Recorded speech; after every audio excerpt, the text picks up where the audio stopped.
राधे राधे। निर्जला एकादशी 6 जून को है या 7 जून को है, ये बहुत संशय बना हुआ है।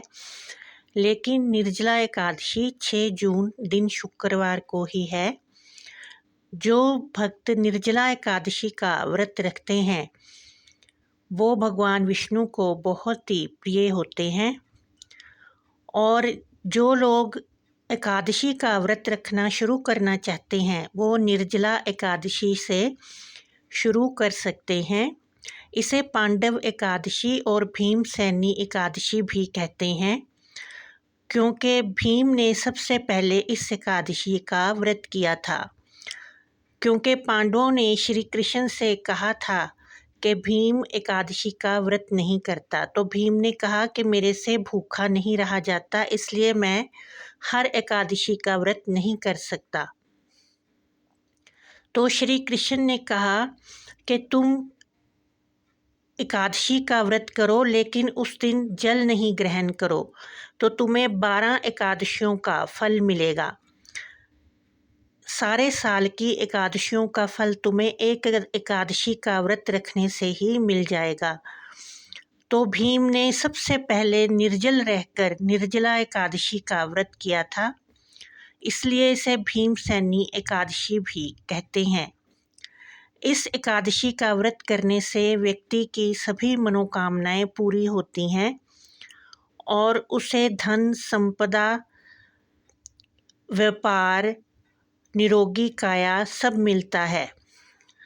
जो लोग निर्जला एकादशी का व्रत निर्जल रहकर नहीं कर सकते, वो अगर एक समय फलाहार भोजन करते हैं तो भी उन्हें इस एकादशी का फल मिलता है। लेकिन जो लोग बिना पानी पिए सारा दिन इस एकादशी का व्रत करते हैं तो उन्हें इस लोक में किसी भी चीज़ की कमी नहीं रहती, और जो दुर्लभ से दुर्लभ चीज़ वो चाहते हैं वो भी उन्हें प्राप्त होती है।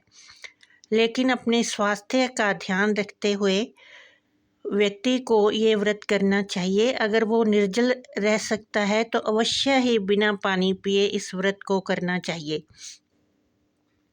इस दिन छबील अवश्य ही लगानी चाहिए और मंदिर में तरबूज, खरबूजा और शरबत का दान पंडित को अवश्य ही करना चाहिए। इससे भगवान विष्णु बहुत ही प्रसन्न होते हैं और सभी मनोकामनाएं पूरी करते हैं।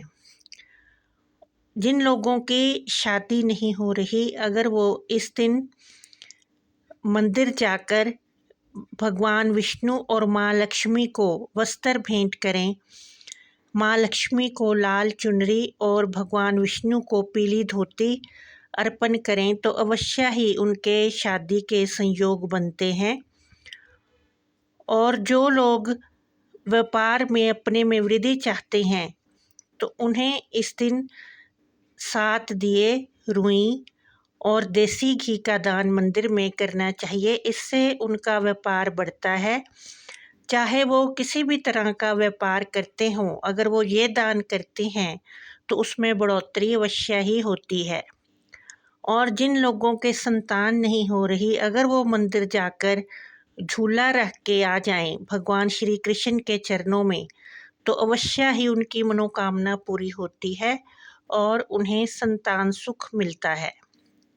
निर्जला एकादशी का व्रत करने वाला मनुष्य इस लोक में सुख भोग कर मरने पर मोक्ष को प्राप्त करता है, और जीते हुए उसकी कोई भी ऐसी इच्छा नहीं है जो कि उसके जीवन में पूरी नहीं होती।